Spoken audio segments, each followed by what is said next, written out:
Tujuan pembelajaran pada bab ini adalah yang pertama, kalian bisa menjelaskan mengenai pengertian umum akuntansi pemerintah, lalu mengidentifikasi persamaan dasar akuntansi pemerintah, menjelaskan ekuitas dana pemerintah, konsep debit, kredit, dan saldo normal, lalu mengidentifikasi jenis transaksi. Ini sebenarnya sudah dibahas pada bab sebelumnya, nanti kita hanya akan mereview sedikit, lalu mengidentifikasi akun anggaran, lalu mengidentifikasi laporan realisasi anggaran, laporan operasional, laporan perubahan ekuitas, laporan neraca, laporan arus kas, dan catatan atas laporan keuangan.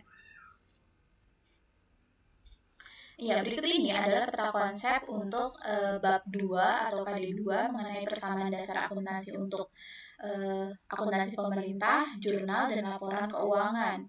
Di sini untuk persamaan dasar akuntansinya kita akan membahas mengenai pengertian umum. Ini pengertian umum istilah-istilah yang akan ditemui pada akuntansi pemerintah. Lalu persamaan dasar akuntansi pemerintah, ekuitas dana pemerintah. Nah, selanjutnya kita akan membuat jurnal, buku besar, dan neraca saldo. Tapi kita juga pertama akan membahas tentang konsep debit, kredit, dan saldo normal. Ini juga pada pertemuan sebelumnya sudah sedikit dibahas. Lalu jenis transaksi juga sudah dibahas sedikit waktu pertemuan sebelumnya. Dan jurnal-jurnal yang diperlukan. Dan untuk laporan keuangan pemerintah, mungkin di sini akan ada sedikit perbedaan dari akuntansi perusahaan jasa dagang yang biasa kalian temui. Di sini ada LRA. LRA ini tadi sudah sempat disebutkan di awal, yaitu laporan realisasi anggaran, laporan operasional, ada LPE, laporan perubahan ekuitas, neraca, arus kas, dan catatan atas laporan keuangan. Kita masuk ke yang pertama, yaitu pengertian umum. Berikut ini adalah istilah umum dalam akuntansi pemerintah. Yang pertama adalah aset. Aset adalah sumber daya ekonomi yang dikuasai dan atau dimiliki pemerintah daerah. Aset ini adalah hasil dari peristiwa masa lalu di mana manfaat ekonomi atau sosial di masa depan maupun masyarakat dapat diukur dalam satuan uang. Terus yang berikutnya adalah kewajiban. Kewajiban adalah utang yang penyelesaiannya mengakibatkan aliran keluar sumber daya ekonomi pemerintah daerah. Yang ketiga, yaitu ekuitas. Ekuitas adalah kekayaan bersih pemerintah atau selisih antara aset dan kewajiban.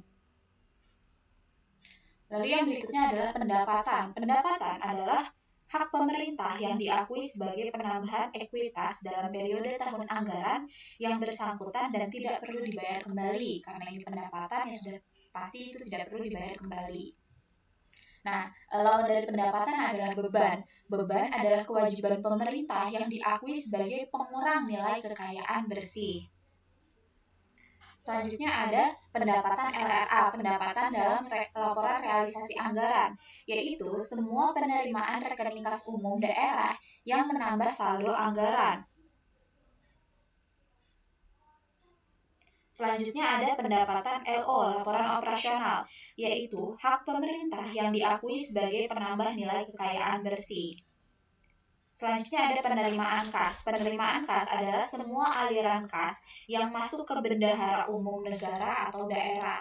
Lawan dari penambahan kas yaitu ada pengurangan kas. Pengurangan kas adalah semua aliran kas yang keluar ke bendahara umum negara atau bendahara umum daerah.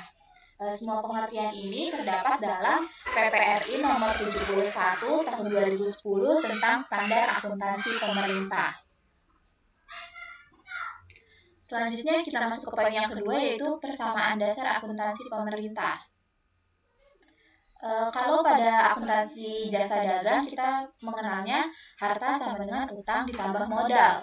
Nah, pada akuntansi pemerintah di sini konsep dasarnya sama, yaitu harta sama dengan utang ditambah modal. Tapi di sini hanya dibalik-balik aja nih, beban ini kan sebenarnya bagian dari ekuitas. Di sini dia mengurangi ekuitas, tapi dia pindah posisi jadi aset ditambah beban sama dengan kewajiban ditambah ekuitas plus pendapatan. Pendapatan ini juga biasanya kalau di perusahaan jasa dagang masuk ke dalam ekuitas atau modal. Nah, di sini beban itu Kalau di perusahaan jasa dagang mungkin hanya beban gaji karyawan, beban bunga, beban sewa. Nah, kalau dalam akuntansi pemerintahan di sini ada beberapa istilah beban yang termasuk kategori beban. Yang pertama di sini adalah belanja LO, belanja dalam laporan operasional. Yang berikutnya adalah belanja laporan realisasi anggaran dan pengeluaran pembiayaan. Ketiga kategori ini masuk ke dalam ketiga kategori ini masuk ke dalam beban.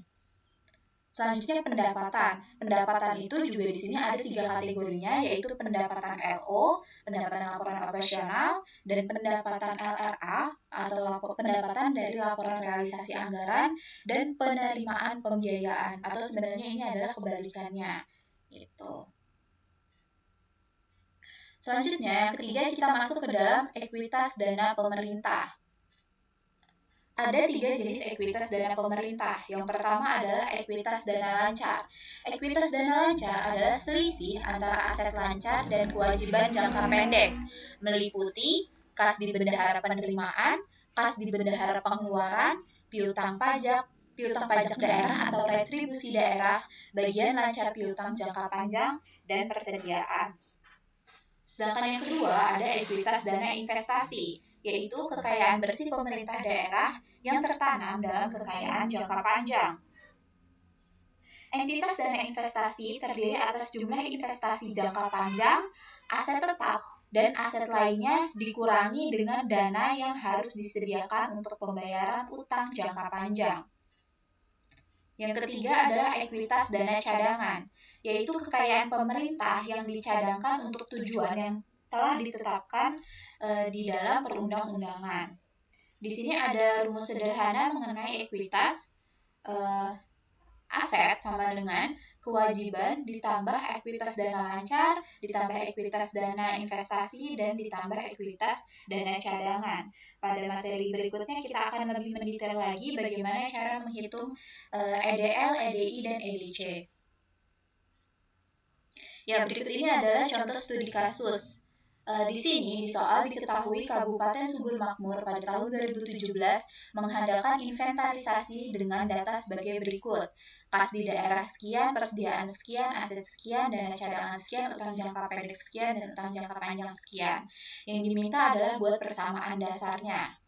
Lalu susunlah neraca awal Kabupaten Subur Makmur. Pertama, kalian bisa membuat formatnya seperti ini dulu. Formatnya, angka-angkanya dari mana? Yang pertama, kas di daerah, masukkan di kolom kas daerah. Lalu persediaan juga dimasukkan ke dalam kolom persediaan.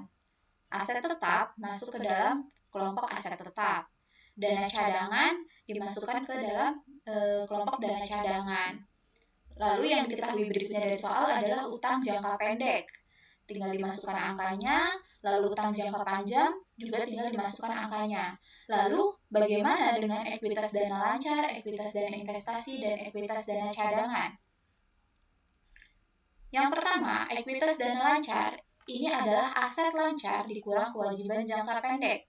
Aset lancar di sini berarti ada kas di daerah dan persediaan dikurang kewajiban jangka pendek, yaitu yang 105 juta rupiah. Hasilnya yaitu 507.500.000 rupiah. Jika kalian tidak yakin, silahkan kalian hitung secara manual. Jadi, aset lancar itu kan kas di daerah dan persediaan dikurang sama utang jangka pendek. Hasilnya adalah sekian. Selanjutnya adalah ekuitas dana investasi. Ekuitas dana investasi diperoleh dari aset tetap dikurang kewajiban jangka panjang. Aset tetap di sini ada sudah tertera di soal dan dikurangi kewajiban jangka panjang. Kewajiban jangka panjangnya yang ini, maka hasilnya adalah sekian. Ini bisa kalian coba hitung secara manual. Selanjutnya adalah ekuitas dana cadangan. Ekuitas dana cadangan itu sama dengan dana cadangan yang terdapat di aset. Jadi angkanya tinggal dimasukkan saja. Lalu bagaimana cara menyusun mulai dari persamaan dasar ini menjadi sebuah neraca? Kita akan lanjut ke slide selanjutnya. Di sini ada bagian atas ini adalah persamaan dasar yang tadi sudah dibuat. Lalu bagaimana cara menyusun neracanya? Pada dasarnya konsepnya sama seperti di perusahaan jasa maupun dagang. kolom yang di sebelah sini digunakan untuk mencatat semua jenis aset, lalu kolom yang di sebelah kanan digunakan untuk mencatat kewajiban dan ekuitas. Lalu bagaimana cara penyusunan angkanya? Yang pertama, aset itu kan dikelompokkan menjadi beberapa. Di sini dituliskan ada dua, yaitu ada aset lancar dan aset tetap lainnya. Aset lancar itu angkanya tinggal dimasukkan aja nih, yang kas di daerah sama persediaan ini kan termasuk dalam aset lancar. Maka ditulis di sini dan dimasukkan angkanya lalu dijumlahkan. Selanjutnya, untuk aset tetap lainnya diperoleh dari aset tetap plus dana cadangan. Tinggal dimasukkan di sini dibuat header akunnya, lalu di sini ada nama akunnya dan dijumlahkan. Lalu jumlah asetnya adalah total aset lancar yang sebesar Rp612.500.000 ini ditambah Rp350 juta. Maka hasilnya adalah Rp962.500.000. Selanjutnya, untuk kewajiban angkanya dari mana? Ya, di sini sudah dikelompokkan ya, kalau kewajiban ini ada utang jangka pendek dan utang jangka panjang. Lalu kedua kewajiban itu dijumlahkan, hasilnya 323 juta sekian. Lalu untuk ekuitas, ini karena sudah dihitung di sebelumnya ketika akan membuat PDA, maka tinggal dimasukkan saja angka-angkanya lalu dijumlahkan. Lalu jumlah kewajiban dan ekuitasnya adalah sebesar total kewajiban ditambah dengan total ekuitas dana. Maka hasilnya akan seimbang, yaitu Rp962.500.000. Jumlah antara aset dan jumlah kewajiban dan ekuitasnya sama. Maka neraca awal dari Kabupaten Sumber Makmur sudah jadi. Nah, selanjutnya adalah konsep debit, kredit, dan saldo normal. Ini juga pada bab sebelumnya sudah sempat sedikit dibahas. Ya, pada dasarnya konsepnya sama seperti akuntansi jasa dagang. Aset bertambah di debit atau saldo normalnya di debit. Saldo normal ini adalah saldo ketika dia bertambah. Untuk kewajiban, ekuitas, dan pendapatan, dia ketika bertambah ada di kredit. Dan beban, dia berada di debit. Nah, ini tuh sama seperti perusahaan jasa dagang. Lalu selanjutnya, pendapatan, ini kan sama-sama pendapatan nih. Ya, berarti dia kalau bertambah di kredit. Selanjutnya belanja, waktu pertemuan sebelumnya Ibu juga sempat bilang kalau belanja ini kurang lebih sama seperti beban. Maka ketika dia bertambah, dia letaknya di debit. Selanjutnya penerimaan pembiayaan ini kurang lebih sama dengan pemasukan. Nah, kalau pemasukan itu kan masuk ke pendapatan ketika bertambah di kredit, maka penerimaan pembiayaan pun sama di kredit. Dan seterusnya bisa kalian lihat, ini sudah Ibu tandai yang berwarna merah, itu artinya ketika dia bertambah, saldo normalnya adalah di kredit. Sedangkan yang tidak berwarna merah, dia saldo normalnya atau ketika bertambah berada di debit. Nah, berikutnya adalah jenis transaksi. Ini juga sudah sempat dibahas pada pertemuan sebelumnya. Jenis transaksi yang pertama ada pendapatan daerah, yaitu meliputi semua penerimaan uang melalui rekening kas umum daerah yang menambah ekuitas atau menambah modal daerah. Yang kedua, belanja daerah, ini kebalikannya, yaitu kewajiban daerah dalam tahun anggaran untuk semua pengeluaran dari rekening kas umum daerah. Lalu pembiayaan daerah, yaitu meliputi semua transaksi keuangan yang menutup defisit atau memanfaatkan surplus. Jadi kalau misalnya daerahnya lagi defisit, dia pakai uang yang ada di saldo pembiayaan. Sedangkan kalau misalnya lagi surplus, uangnya itu bisa dimanfaatkan, yaitu melalui akun yang di pembiayaan daerah ini. Selanjutnya adalah transaksi selain kas. Transaksi selain kas ini bisa termasuk ke dalam pengikhtisaran, terus habis itu serangkaian proses mulai dari pencatatan, pengikhtisaran sampai dengan pelaporan keuangan yang berkaitan dengan semua transaksi atau kejadian selain kas. Misalnya ada penyesuaian, pengakuan aset tetap, utang jangka panjang, penyusutan, dan lain-lain. Selanjutnya ada koreksi kesalahan dan penyesuaian. Di sini kalau misalnya terjadi salah catat atau ada penyesuaian persediaan, piutang, utang pendapatan, dan lain sebagainya. Lalu selanjutnya adalah pengakuan aset tetap. Aset tetap yang mempunyai masa manfaat lebih dari 12 bulan atau 1 tahun dimaksudkan untuk digunakan dalam kegiatan pemerintah atau dimanfaatkan oleh masyarakat umum.